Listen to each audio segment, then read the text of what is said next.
30 വർഷങ്ങൾക്ക് മുമ്പ് ദുബായ് എന്നുള്ളത് ഒരു മരുഭൂമിയായിരുന്നു. എന്നാൽ ഇന്നത്തെ ദുബായ് എന്ന് പറയുന്നത് വേൾഡിൽ വെച്ച് തന്നെ നമ്പർ 1 സിറ്റിയാണ്. മാത്രമല്ല സേഫസ്റ്റ് കൺട്രിയും കൂടിയാണ്. ദുബായ് റിയൽ എസ്റ്റേറ്റിൽ ഇൻവെസ്റ്റ് ചെയ്യുന്നത് സേഫാണോ? ദുബായ് റിയൽ എസ്റ്റേറ്റ് ബബിൾ മാർക്കറ്റാണോ? ദുബായ് റിയൽ എസ്റ്റേറ്റിൽ ഇൻവെസ്റ്റ് ചെയ്താലുള്ള ഗുണങ്ങൾ എന്തൊക്കെയാണ്? ദുബായിൽ എപ്പോഴും പ്രോപ്പർട്ടി വാങ്ങുമ്പോൾ ശ്രദ്ധിക്കുന്ന 3 കാര്യങ്ങളാണ്. ഒന്ന് ലൊക്കേഷൻ, രണ്ടാമത് വ്യൂ, മൂന്നാമത് ഡെവലപ്പർ. നമ്മളെപ്പോഴും ഒരു പ്രോപ്പർട്ടി വാങ്ങുമ്പോൾ റെപ്യൂട്ടഡ് ഡെവലപ്പറെ കയ്യിൽ നിന്ന് മാത്രം വാങ്ങുക. അതുപോലെ തന്നെ ലൊക്കേഷൻ ഇമ്പോർട്ടൻ്റ് ആണ്. ഏത് ലൊക്കേഷനിലാണ് നിങ്ങൾ വാങ്ങുന്നതെന്നാൽ ആ ലൊക്കേഷനിൽ മെട്രോ ആക്സസ് ഉണ്ടോ, ബസ് സർവീസ് ഉണ്ടോ, അതുപോലെ എന്തെങ്കിലും ഫ്യൂച്ചറിൽ ഡെവലപ്മെൻറ്റ് വരുന്നുണ്ടോ, അല്ല ഡെവലപ്പായ ഏരിയ ആണോ, ഡെവലപ്പിംഗ് ഏരിയ ആണോ, അങ്ങനെയൊക്കെ നോക്കിയിട്ട് വാങ്ങാൻ പറ്റും. മൂന്നാമത് വ്യൂ ആണ്. ബീച്ച് ഫ്രണ്ട് അപ്പാർട്ട്മെൻ്റ് ഉണ്ട്, അതുപോലെ തന്നെ ഗ്രീനറി വ്യൂ ഉള്ള അപ്പാർട്ട്മെൻ്റ് ഉണ്ട്. ദുബായ് റിയൽ എസ്റ്റേറ്റിൽ 2 തരം ഇൻവെസ്റ്റ്മെൻ്റ് ആണുള്ളത്. ഒന്ന് ഓഫ് പ്ലാനും രണ്ടാമത് റെഡി ടു മൂവ്.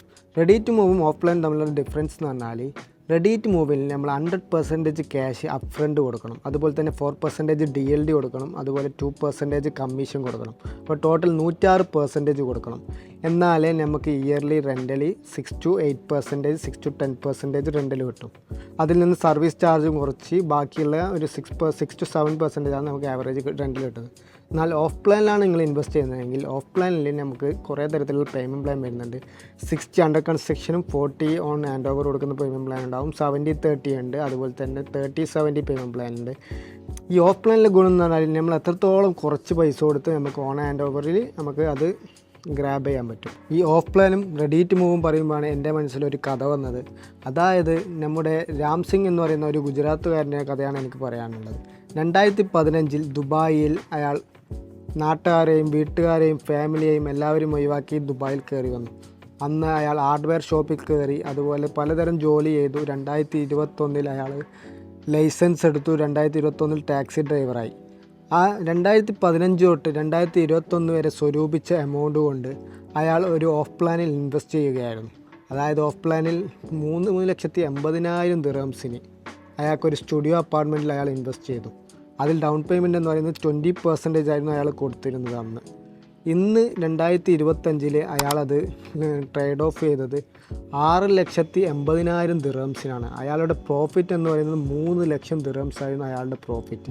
പക്ഷേ അയാൾ അടച്ച എമൗണ്ട് എന്ന് പറഞ്ഞാൽ അയാൾ 60-40% ആയിരുന്നു അടച്ചത്. ഇത് 1,90,000 ദിർഹംസ് മാത്രം അടച്ചുകൊണ്ട് അയാൾക്ക് 3 ലക്ഷം ദിർഹംസാണ് പ്രോഫിറ്റ് കിട്ടിയത്. ഏകദേശം പെർസെൻറ്റേജ് കണക്ക് നോക്കുകയാണെങ്കിൽ 150% ആണ് അയാൾക്ക് പ്രോഫിറ്റ് കിട്ടിയിട്ടുള്ളത്. അന്ന് അയാൾ 50-50 പേയ്മെൻറ്റ് പ്ലാനിലായിരുന്നു എടുത്തിരുന്നത്. അന്ന് അയാൾ 3 വർഷം കൊണ്ട് അയാൾക്ക് അടക്കേണ്ടിയിരുന്നത് 1,90,000 ദിർഹംസ് മാത്രമായിരുന്നു. അന്ന് അയാൾക്ക് 2024 അത് ഹാൻഡ് ഓവറും ചെയ്തു. അതുപോലെ ഒരു കൊല്ലം അയാൾ റെൻ്റ് ഔട്ടും കൊടുത്തു. ഇന്ന് അയാൾ ട്രേഡ് ഓഫ് ചെയ്തത് 6,80,000 ദിർഹംസിനാണ്. അതായത് 3 ലക്ഷം ദിർഹംസാണ് അയാൾക്ക് 3 കൊല്ലം കൊണ്ട് ലാഭം കിട്ടിയത്. അതുപോലെ ലൊക്കേഷനെ പറ്റി പറയുകയാണെങ്കിൽ നല്ല ലൊക്കേഷൻ എന്ന് ഉദ്ദേശിക്കുന്നത് ദുബായ് ഡൗൺ ടൗൺ നല്ല ലൊക്കേഷനാണ്. അതുപോലെ തന്നെ ജദ്ദാഫ് നല്ലൊരു ലൊക്കേഷനാണ്. JBC ജുമേറ വില്ലേജ് സർക്കിൾ നല്ല ലൊക്കേഷനാണ്. അതുപോലെ തന്നെ ദുബായ് ലാൻഡ് നല്ല ലൊക്കേഷനാണ്. സിലിക്കൺ ഒയാസിസ് നല്ല ലൊക്കേഷനാണ്. നമ്മളെപ്പോഴും നല്ല ലൊക്കേഷനിൽ മാത്രം ഇൻവെസ്റ്റ് ചെയ്യുക. രണ്ടാമത് വരുന്നത് വ്യൂവിനെ പറ്റി പറയുകയാണെങ്കിൽ നമ്മളെപ്പോഴും ഒരു യൂണിറ്റ് സെലക്ട് ചെയ്യുകയാണെങ്കിൽ എപ്പോഴും നല്ല വ്യൂ ഉള്ള യൂണിറ്റ് മാത്രം സെലക്ട് ചെയ്യുക. കാരണം ഈ വ്യൂവിനെ അപേക്ഷിച്ചാണ് നമുക്ക് മാർക്കറ്റിൽ ക്യാപിറ്റൽ അപ്രിസിയേഷനും അതുപോലെ തന്നെ റീസെയിൽ വാല്യൂവും കിട്ടുന്നത്. നല്ല വ്യൂ എന്ന് പറയുന്നത് ബീച്ച് വ്യൂവും അതുപോലെ തന്നെ ഗ്രീനറി വ്യൂ ഉള്ളതും അതുപോലെ എന്തെങ്കിലും അമ്യൂണിറ്റീസ് വ്യൂ ഉള്ളതൊക്കെ ആണെങ്കിൽ നമുക്ക് മാർക്കറ്റിൽ എപ്പോഴും റീസെയിൽ വാല്യൂ ഉണ്ടാവും. മൂന്നാമത് വരുന്നത് ലൊക്കേഷനെ പറ്റി പറയുകയാണെങ്കിൽ എപ്പോഴും നല്ല ലൊക്കേഷൻ മാത്രം ചൂസ് ചെയ്യുക. അതായത് ഫ്രീ ഹോൾഡ് പ്രോപ്പർട്ടിയും ഉണ്ട്, ലീസ് ഹോൾഡ് പ്രോപ്പർട്ടിയും ഉണ്ട്. നമ്മളെപ്പോഴും ഒരു ലൊക്കേഷൻ ചൂസ് ചെയ്യുകയാണെങ്കിൽ എപ്പോഴും ഫ്രീ ഹോൾഡ് ഉള്ള സ്ഥലത്ത് മാത്രം ചൂസ് ചെയ്യുക. കാരണം ഫ്രീ ഹോൾഡ് പ്രോപ്പർട്ടിക്ക് എപ്പോഴും നല്ല വാല്യൂ കിട്ടും. അതുപോലെ ലീസ് ഹോൾഡ് പ്രോപ്പർട്ടിക്ക് എപ്പോഴും വില കുറവായിരിക്കും കിട്ടും. റെപ്യൂട്ടഡ് ഡെവലപ്പർ ഏതൊക്കെയാണെന്ന് വെച്ചാൽ നമ്മുടെ ഇമാർ, നക്കീൽ, ദയാർ, അൽവാസിൽ ഇതൊക്കെയാണ് ഗവൺമെൻറ് ഡെവലപ്പേഴ്സ്. ഇനി പ്രൈവറ്റ് ഡെവലപ്പേഴ്സ് നോക്കുകയാണെങ്കിൽ ദമാക്, ശോഭ, എല്ലിങ്ടൺ, ബിങ്ങാട്ടി അതുപോലത്തെ 3-4 ഡെവലപ്പേഴ്സ്. ഇതൊക്കെയാണ് Tier 1 ഡെവലപ്പർ എന്ന്. ഇവരുടെ പ്രൊജക്റ്റ് എടുക്കുകയാണെങ്കിൽ നിങ്ങൾക്ക് എപ്പോഴും മാർക്കറ്റിൽ റീസെയിൽ വാല്യൂ കിട്ടും. അതുപോലെ തന്നെ നമുക്ക് നല്ല റെൻ്റൽ റിട്ടേണും കിട്ടും.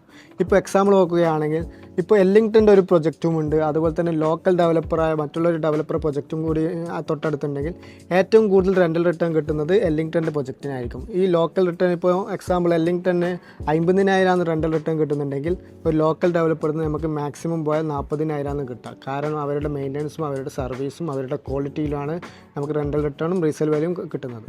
അപ്പോൾ എല്ലാവരുടെയും ഡൗട്ട് എന്ന് പറയുന്നത് ദുബായിൽ 1 ബെഡ്റൂം അപ്പാർട്ട്മെൻറ്റ് എന്ന് പറയുന്നത് 900,000 അതുപോലെ 1 മില്യൺ ദിറംസുമാണ്. അത് നമുക്ക് കേരളത്തിൽ ഇൻവെസ്റ്റ് ചെയ്തുകൂടെ? കേരളത്തിൽ ചെറിയ പൈസയല്ലേ ഉള്ളൂ. നമ്മളിപ്പോൾ ഇന്ത്യയിലെ കണക്ക് നോക്കുകയാണെങ്കിൽ ഇപ്പോൾ ഇന്ത്യയിൽ കേരളത്തിൽ റിയൽ എസ്റ്റേറ്റ് പ്രോപ്പർട്ടി വാങ്ങാൻ പറ്റിയ അത്യാവശ്യം നല്ല ഏരിയ എന്ന് പറയുന്നത് കൊച്ചി, തിരുവനന്തപുരം, ഇന്ത്യയിൽ നോക്കുകയാണെങ്കിൽ ബോംബെ അതുപോലത്തെ സ്ഥലങ്ങളെയാണ്. നമ്മൾ ഇവിടെയാണ് ഇൻവെസ്റ്റ് ചെയ്യുന്നുണ്ടെങ്കിൽ നമുക്ക് 1 ബെഡ്റൂമും 2 ബെഡ്റൂമും ചെറിയ പൈസക്ക് കിട്ടുമായിരിക്കും. പക്ഷേ നമുക്ക് റെൻ്റൽ റിട്ടേൺ കിട്ടുന്നത് ഇപ്പോൾ തുച്ഛമായി 2 to 4% നമുക്ക് കിട്ടുന്നത്. പ്ലസ് നമ്മൾ എന്താക്കണം, അതിൽ നിന്ന് 20 to 30% ടാക്സ് അടക്കണം. ദുബായിലാണെങ്കിൽ നിങ്ങൾക്ക് കിട്ടുന്ന റെൻ്റൽ റിട്ടേൺ സർവീസ് ചാർജ് ആയ, അതായത് മെയിൻ്റനൻസ് ചാർജ് കഴിച്ച് ബാക്കിയുള്ള എമൗണ്ട് മൊത്തം നമുക്ക് അക്കൗണ്ടിലേക്ക് സേഫായി മാറ്റാൻ പറ്റും. ഒരു ടാക്സും കൊടുക്കേണ്ടതില്ല. എക്സാമ്പിൾ 1 മില്യൺ ദിറംസിൻ്റെ പ്രോപ്പർട്ടിയിലാണ് നമ്മൾ ഇൻവെസ്റ്റ് ചെയ്യുന്നുണ്ടെങ്കിൽ 30% ആയ 300,000 3 വർഷം കൊണ്ടാണ് കംപ്ലീറ്റ് ആകുന്ന പ്രൊജക്റ്റ് എങ്കിൽ 3 വർഷം കൊണ്ട് 300,000 നമ്മൾ അടച്ചാൽ മതി. അതും ഫസ്റ്റ് ഡൗൺ പേയ്മെൻറ്റ് 10% അടിച്ച് പിന്നെ ഒരു 3 മാസം കഴിഞ്ഞ് 10%, പിന്നെ മന്ത്ലി 1% ആ രീതിയിലായിരിക്കും. അപ്പോൾ നോർമലി ദുബായിൽ അപ്രിസിയേഷൻ റേറ്റ് എന്ന് പറയുന്നത് 7 to 14% ആണ് അപ്രിസിയേഷൻ റേറ്റ്. അപ്പോൾ നമുക്ക് ഏവറേജ് ആയ 10% എടുക്കാം. ഏവറേജ് 10% എടുത്താൽ 3 വർഷത്തിൽ 30% ആണ് അപ്രിസിയേഷൻ വരിക. അപ്പോൾ 1 മില്യൺ ദിറംസിൻ്റെ വാല്യൂ 1.3 മില്യൺ ദിറംസ് ആവും. പക്ഷേ 1.3 മില്യൺ ദിറംസ് ഹാൻഡ് ഓവർ നമ്മൾ വിൽക്കാൻ നോക്കുകയാണെങ്കിൽ ഏകദേശം ഏറ്റവും ചുരുങ്ങിയതാണ് 1.3 മില്യൺ ദിറംസ് ആകുന്നത്. അപ്പോൾ 1 മില്യൺ ദിറംസിന് നമ്മൾ ഇൻവെസ്റ്റ് ചെയ്ത് 300,000 നമുക്ക് at ഹാൻഡ് ഓവറിൽ നമ്മൾ സെയിൽ ചെയ്യാൻ നോക്കുന്നുണ്ടെങ്കിൽ 1.3 മില്യൺ ആയിരിക്കും അതിൻ്റെ ഏറ്റവും മിനിമം എന്ന് പറയുന്നത്. 1.3 മില്യണിൽ 300,000 നമുക്ക് പ്രോഫിറ്റ് കിട്ടി. അപ്പം നമുക്ക് ഏകദേശം 100%ഓളം ക്യാപിറ്റൽ അപ്രിസിയേഷനാണ് ഈ പ്രൊജക്റ്റ് കിട്ടിയത്.